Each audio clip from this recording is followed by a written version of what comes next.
ನಮಸ್ಕಾರ. ಇದು ಒಂಥರ ಅಮೇಝಿಂಗು, ಅಂದ್ರೆ ಆಶ್ಚರ್ಯಕರವಾದ ವಿಷಯ.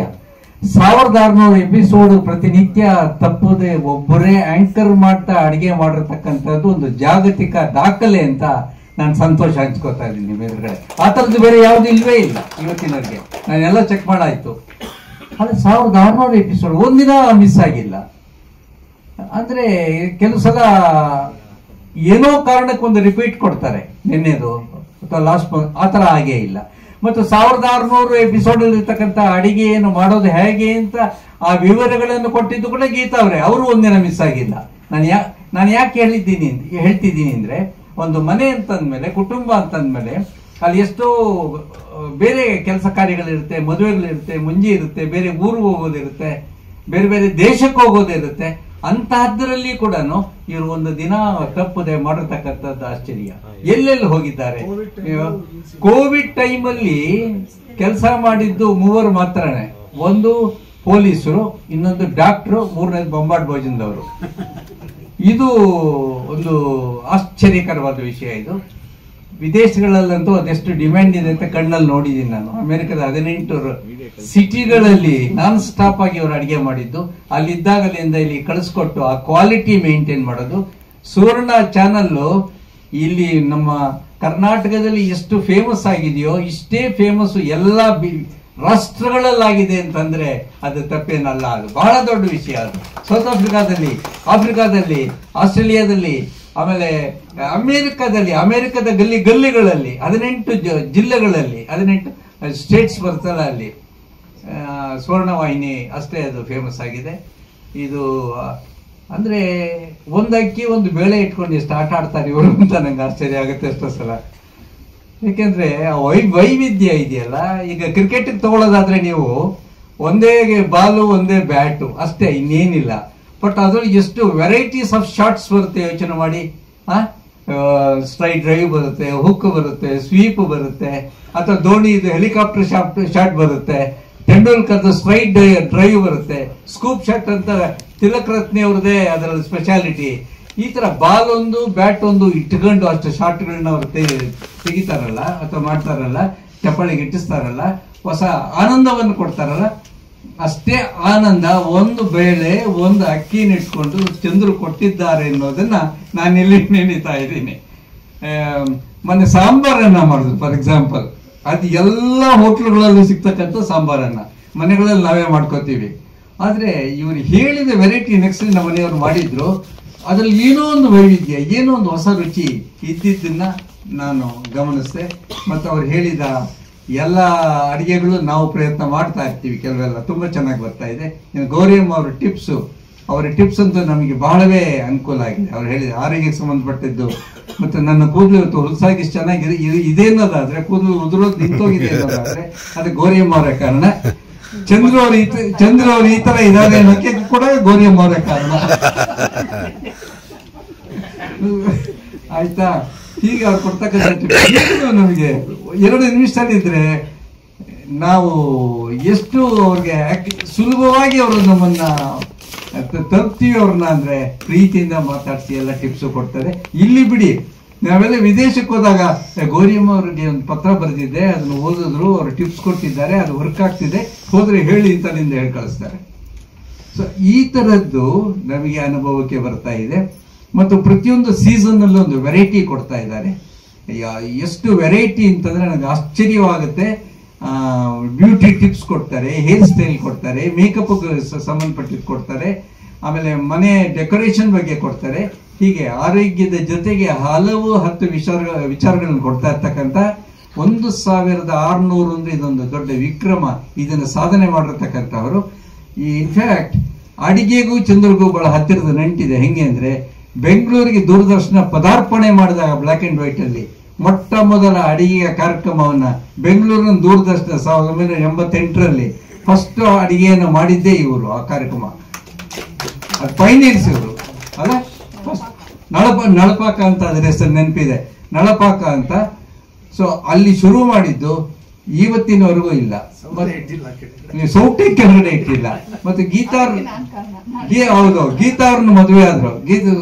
ಮದುವೆ ಆದ ಮರುದಿನ ಅವ್ರು ಹೇಳಕ್ ಮುಂಚೆನೆ ಏನಾದ್ರು ಒಂದು ಒಳ್ಳೆ ಅಡಿಗೆ ಮಾಡ್ಬೇಕು ಅಂತ ಮಾಡಿ ಇಟ್ರು. ನೋಡಿ, ಇವ್ರು ತಿಂದ್ಬಿಟ್ಟು ನಿಮ್ಮಷ್ಟು ಚೆನ್ನಾಗಿ ಅಡಿಗೆ ಮಾಡಕ್ ನಂಗೆ ಬರಲ್ಲ ಅಂದ್ರು. ಆ ಅಡಿಗೆ ಮಾಡೋದು ಇವ್ರು ನಿಲ್ಸಿದ್ರು, ಇವ್ರು ಮುಂದುವರ್ಸಿದ್ರು. ಇದು ಕೂಡ ಸತ್ಯ. ನೋಡಿ, ಒಪ್ಕೋತಾ ಇದ್ದಾರೆ, ಸತ್ಯವನ್ನು ಯಾರು ಅಲ್ಗಡಿಯಕ್ ಆಗಲ್ಲ ಸರ್. ಹೀಗಾಗಿ ಆದ್ರೆ ಈಗ ಮೊನ್ನೆ ನಾನು ಇದಕ್ಕೆ ಹೋಗಿದ್ದೆ, ಅಕ್ಕ ಸಮ್ಮೇಳನ ವಾಷಿಂಗ್ಟನ್ ಅಲ್ಲಿ ನಡೆದಾಗ ಅಲ್ಲಿ ಕೊಟ್ಟಿದ್ದು ಇವ್ರದೇ ಸಬ್ಜೆಕ್ಟು, ಅಡಿಗೆ ಯಾರು ಚೆನ್ನಾಗಿ ಮಾಡ್ತಾರೆ, ಗಂಡಸರು ಅಥವಾ ಹೆಂಗಸರು ಅಂತ. ಏನಂತ ಹೇಳೋದು? ನಾ ಹೇಳಿದೆ ಗಂಡಸರೇ ಚೆನ್ನಾಗಿ ಅಡಿಗೆ ಮಾಡ್ತಾರೆ ಅಂತ. ಹೆಂಗೆ ಅಂತ ಕೇಳಿದ್ರು. ನೀವು ಭೀಮ ಪಾಕ ಕೇಳಿದ್ದೀರಾ, ನಳಪಾಕ ಕೇಳಿದ್ದೀರಾ, ಆದ್ರೆ ದಮಯಂತಿ ಪಾಕ ಎಲ್ಲೂ ಇಲ್ಲ, ಹಿಡಂಬಿ ಪಾಕ ಇಲ್ಲವೇ ಇಲ್ಲ. ಆದ್ರಿಂದ ಗಂಡಸರೇ ಚೆನ್ನಾಗಿ ಅಡಿಗೆ ಮಾಡ್ತಾರೆ ಅಂದಾಗ ಅಲ್ಲಿದ್ದ ಲೇಡೀಸ್ ಎಲ್ಲ ಅಂತ ಗಲಾಟೆ ಮಾಡಿ ಶುರು ಮಾಡ್ಬಿಟ್ರು. ಆಗ ಹೇಳಿದೆ, ಮಾಸ್ಸಿಗೆ ಕುಕಿಂಗ್ ಮಾಡ್ಬೇಕಾದ್ರೆ ಗಂಡಸರೇ ಸರಿ. ಯಾಕೆಂದ್ರೆ ಅಷ್ಟು ಎತ್ತರದ ಕೊಳಗವನ್ನ ಒಲೆಯಿಂದ ಇಳಿಸೋದು, ಅಡಿಗೆ ಮಾಡೋದು ಕೇವಲ ಗಂಡಸ ಕೈಲಿ ಸಾಧ್ಯ. ಮಾಸ್ ಕುಕಿಂಗ್ಗೆ ಗಂಡಸರು ಸರಿ, ಕ್ಲಾಸ್ ಕುಕಿಂಗ್ಗೆ ಹೆಂಗಸರು ಸರಿ ಎಂದಾಗ ಹೆಂಗಸರು ಎದ್ದು ನಿಂತು ಚಪ್ಪಾಳೆ ಹೊಡೆದ್ರು. ಯಾಕಂದ್ರೆ ಅಮ್ಮನ ಅಡಿಗೆ ಮುಂದೆ ಬೇರೆ ಯಾವುದೂ ಇಲ್ಲ. ನೀವು ಒಪ್ಪಿದ್ದೀರಾ, ನಾನು ಒಪ್ಪಿದ್ದೀನಿ.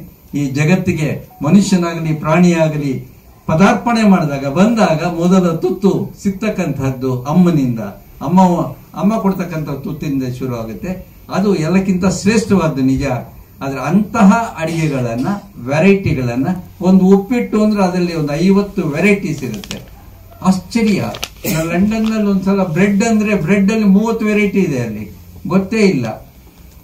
ಎಸ್ಕಿಮೋ ಜನಗಳು ಅಲ್ಲಿ ಹೋಗಿ ಐಸ್ ಅಲ್ಲಿ 50 ವೆರೈಟಿ ಇದೆಯಂತೆ, ಗೊತ್ತಿಲ್ಲ ನಮಗದು. ಹೀಗೆ ಒಂದು ಉಪ್ಪಿಟ್ಟಲ್ಲಿ ಇಷ್ಟು ವೆರೈಟಿ. ಒಂದು ಸಾರು, ಇವರ ಸಾರಂತೂ ಅದು ಬರೀ ಸಾರಲ್ಲ, ಅದೊಂದು ಔಷಧೀಯವಾದ ಒಂದು ಟಾನಿಕ್ ಅಂತ ನಾನು ಭಾವಿಸಿದ್ದೀನಿ. ಎಷ್ಟೋ ಕಾಯಿಲೆಗಳಿಗೆ ವಾಸಿ ಆಗ್ತಕ್ಕಂಥ ಸಾಂಬಾರ ಪದಾರ್ಥಗಳನ್ನ ಹಾಕಿದ್ದಾರೆ. ಇವರ ಸಾರು ನೋಡಿ, ಚಂದ್ರು ಮಾಡ್ತಕ್ಕಂಥ ವಿಶೇಷವಾದ ಸಾರು ನೋಡಿ ರಾಷ್ಟ್ರ ಮಟ್ಟದಲ್ಲಿ ಒಂದು ಹಾಡನ್ನು ಕೂಡ ಕಟ್ಟಿದ್ದಾರೆ.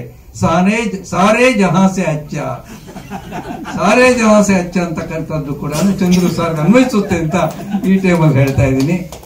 1600 ನಾನು ಚಾನಲ್ ಮುಕ್ತವಾಗಿ ನಾನು ಅಭಿನಂದಿಸ್ತಾ ಇದ್ದೀನಿ. ಯಾಕೆಂದ್ರೆ 1600 ಎಪಿಸೋಡ್ ಮಾಡಕ್ಕೆ ಚಾನಲ್ ಅವರು ಅವಕಾಶ ಕೊಟ್ರು. ಅದು ಬಹಳ ಮುಖ್ಯ ಆಗುತ್ತೆ.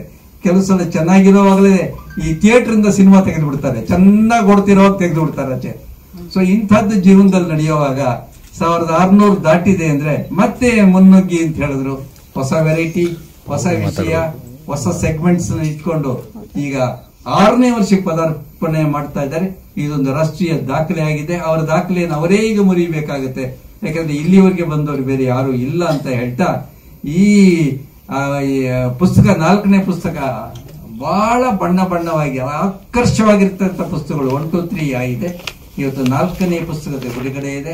ಪ್ರತಿ ಸಲ ಮುನ್ನೋಡಿ ಬರೆಯುವಂತಹ ಭಾಗ್ಯ ನನ್ನದೇ ಆಗಿರುತ್ತೆ. ಇವತ್ತಿನ ಪುಸ್ತಕ ಕೂಡ ಇವತ್ತು ಬಿಡುಗಡೆ ಆಗ್ತಾ ಇದೆ. ಚಾನಲ್ ಸಹ ಬಂದಿದ್ದಾರೆ. ಗೌರಿಯಮ್ಮ ಅವರಿಗೆ ವಿಶೇಷವಾಗಿ ನಾನು ವಂದನೆಗಳು ಸಲ್ಲಿಸ್ತಾ ಇದ್ದೀನಿ. ಏಕೆಂದ್ರೆ ಅವರು ಕೊಡ್ತಕ್ಕಂಥ ಟಿಪ್ಸ್ ಇದೆಯಲ್ಲ, ದಟ್ ಇಸ್ ಸಮಥಿಂಗ್ ವಂಡರ್ಫುಲ್.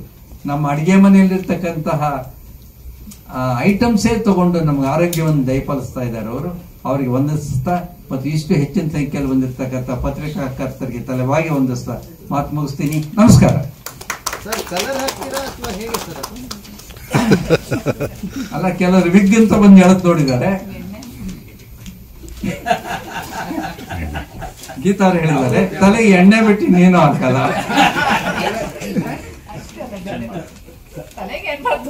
ತಲೆಗೆ ಅನ್ಬಾರ್ದಂತೆ. ಎರಡೂ ನಿಜ. ಯಾಕೆಂದ್ರೆ ಇಂಥ ಪವಿತ್ರವಾದ ವೇದಿಕೆಯನ್ನು ಸುಳ್ಳು ಹೇಳಬಾರ್ದು. ಅನೇಕ ಪ್ರೆಸ್ ಮೀಟ್ಸ್ ಅವ್ರು ಮಾಡಿದ್ದಾರೆ. ಪಾಪ ಪಾಂಡು ಸಿಲ್ಲಿಗೆ ಅಲ್ಲಿ ಕಣ್ತುಂಬ ನೋಡಿದ್ದಾರೆ, ಕೆಲವು ಫೋಟೋಸ್ ಹೊಡೆದು ಇಟ್ಕೊಂಡಿದ್ದಾರೆ. ಹೀಗಾಗಿ ಎಣ್ಣೆ ಬಹಳ ಮುಖ್ಯ ಆಗುತ್ತೆ ಎಲ್ಲ ಕಡೆ.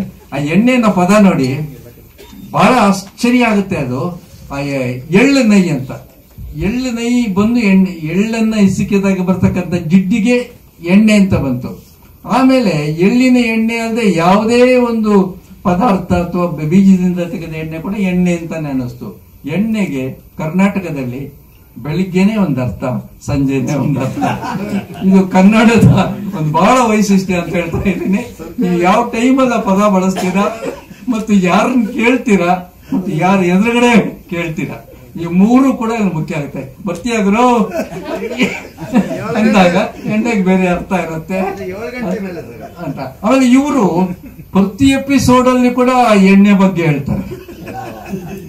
ಪರ್ಟಿಕ್ಯುಲರ್ ನನಗದೊಂದು ಆಶ್ಚರ್ಯ ಸರ್, ಇದೇ ಎಣ್ಣೆಯಲ್ಲೇ ಹಾಕೋಬೇಕು ಅನ್ನೋ ತರದಲ್ಲಿ. ಇದು ಹೇಗೆ ಇದು ವರ್ಕೌಟ್ ಆಗ್ತಾ ಇದೆ ಅಂತ ಕೂಡ ಆಶ್ಚರ್ಯ. ಯಾವ ಎಣ್ಣೆ ಅದು? Sunflower oil, freedom refined sunflower oil, ಇದರಲ್ಲೇ ಮಾಡಿರ್ತಕ್ಕಂಥದ್ದು. ಹೀಗಾಗಿ ಅದು ಕೂಡ ಬಹಳ ಪಾಪ್ಯುಲರ್ ಆಗೋಯ್ತು. ನಮ್ಮ ಮನೇಲಿ ಅದೇ ನಾವು ತರಿಸೋದು, ಯಾಕಂದ್ರೆ ಚಂದ್ರು ಬಳಸ್ತಾರಾದ್ರಿಂದ ಏನೇ ಅಡಿಗೆ ಮಾಡ್ಬೇಕಾದ್ರೆ ಅವ್ರು ಹೇಳಿದ ಇಂಗ್ರೀಡಿಯೆಂಟ್ಸ್ ನಾವು ಯೂಸ್ ಮಾಡ್ತೀವಿ. ನಾವು ಮುಂಚೆ ಇದೇ ಬೆಂಕಿ ಪಟ್ಟಿಗೆಯಿಂದ ಹಚ್ಚಿ ಸ್ಟವ್ ಅಂತ ಹೇಳ್ತಾ ಇದ್ರು. ಅದು ಆರೋಗ್ಯದಲ್ಲಿ ಅದು ಹೆಂಗೆ ರುಚಿಯಲ್ಲಿ ಹೆಂಗೆ ವ್ಯತ್ಯಾಸ ಬರುತ್ತಾ ನನಗೆ ಗೊತ್ತಿರ್ಲಿಲ್ಲ. ಸೊ ಇಷ್ಟೆಲ್ಲ ವಿಚಾರಗಳು ಚಂದ್ರುವಿಂದ ನನಗೆ ಗೊತ್ತಾಯ್ತು. ಆದ್ರೆ ಅವರ ಅಡಿಗೆ ಮಹಿಳಾ ಕ್ಲಬ್ಗಳಿಗೆ ಕೆಳಗಡೆ ಹೋಗ್ತಾರೆ, ಎಷ್ಟು ಪ್ರೀತಿಯಿಂದ ಕೇಳ್ತಾರೆ, ಅವ್ರಿಗೆ ಹೇಳ್ಕೊಡೋ ರೀತಿ. ಆಮೇಲೆ